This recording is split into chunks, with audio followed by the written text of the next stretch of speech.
Hello, my name is Catherine Smith. I am an LPN to BSN student at Indiana State University Nursing Program, and I'll be discussing sleep health in adolescents today.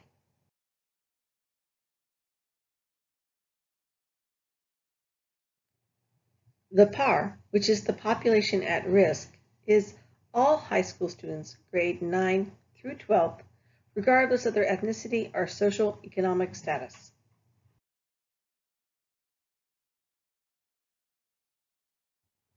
Learning objectives. You, the learner, will be able to understand the importance of sleep in adolescence. We'll recognize the extent of the current problem. We'll identify the risks associated with sleep deprivation. We'll be able to understand good sleep hygiene benefits, and we'll be able to use the resources to help educate.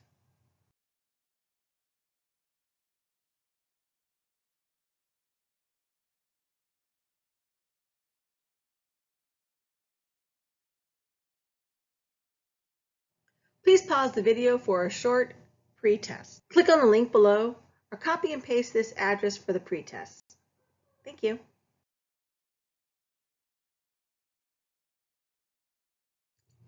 Welcome back. In case you did not notice, there is an outline available below next to where you clicked for the pretest. You can download it and follow along if you would like. It also includes a list of resources available.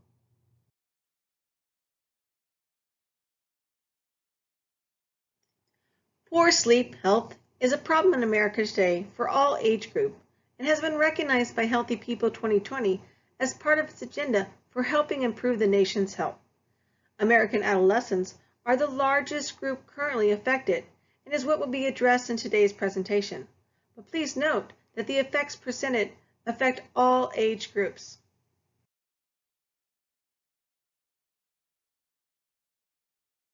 Getting a good night's sleep is as important as having a healthy diet and regular physical activity, no matter what your age is. The amount of sleep needed varies according to how old you are. According to the National Sleep Foundation, adolescents ages 14 to 17 years old should get 8 to 10 hours of sleep a night. According to a 2016 CDC report, it stated the number of American adolescents getting less than the recommended amount of sleep to average 68.4%, with female adolescents getting less sleep than their male counterparts. That same CDC report found that as American adolescents progressed through high school, the amount of sleep they received decreased each year, and by the 12th grade, an average of 76.6% of them reported getting 7 hours or less sleep a night.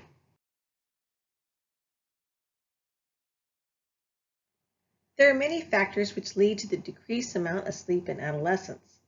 Some factors are described as due to modern ways of living and include artificial light, late night screen time, which includes watching TV, playing on the computer, or using cell phones, lack of established bedtime rules in the household,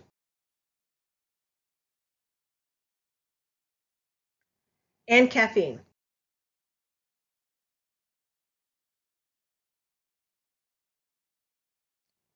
In a study published in Applied Physiology, Nutrition, and Metabolism, when surveyed, adolescents reported school, sports, clubs, and working as reasons for not getting the recommended amount of sleep.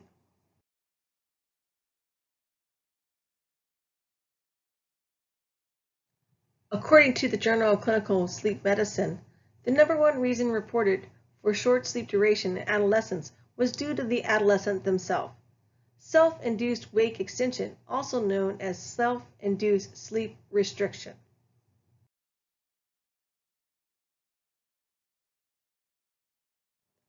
Getting a full night's sleep is crucial for the body. Per the CDC, insufficient sleep has been linked to the development of several chronic diseases and conditions, including diabetes, cardiovascular issues, obesity, and depression.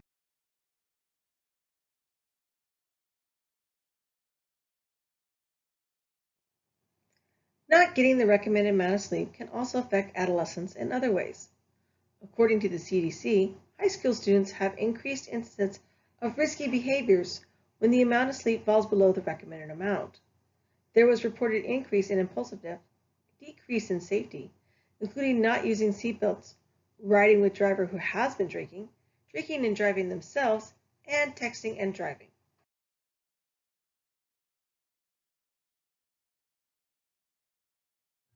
Just like drunk driving, driving drowsy is dangerous. It leads to slower reaction time and impaired judgment. In a 2015 CDC report, 76.3% of high school students 16 years and older indicated that they drove.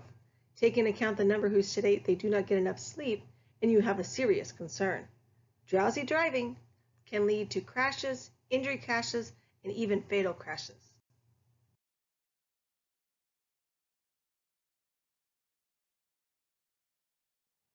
In an article in the Orthopedic Journal of Sports Medicine, states that adolescents who chronically get less than 8 hours of sleep or who have frequent sleep interruptions resulting in awakenings have an increased instance of sports or musculoskeletal injuries.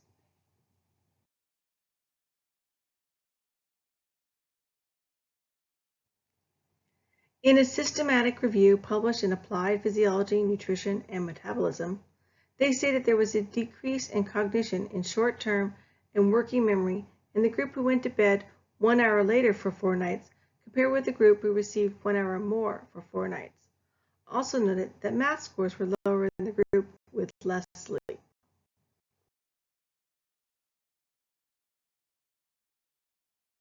So what can you do to get a good night's sleep?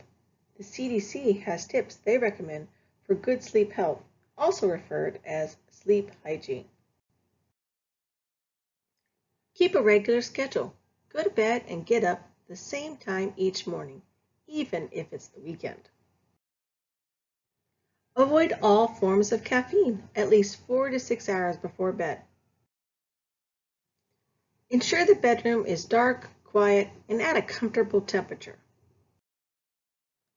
Do not keep electronic devices like laptops, tablets, and cell phones next to your bed.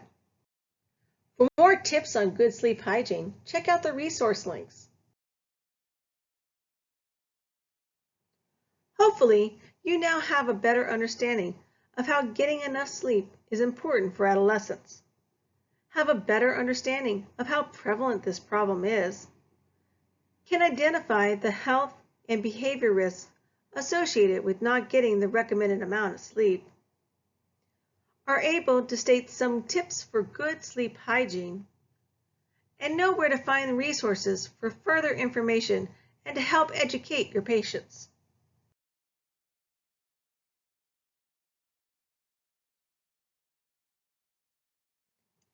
Here is a list of resources for more information. They are also located on the handout.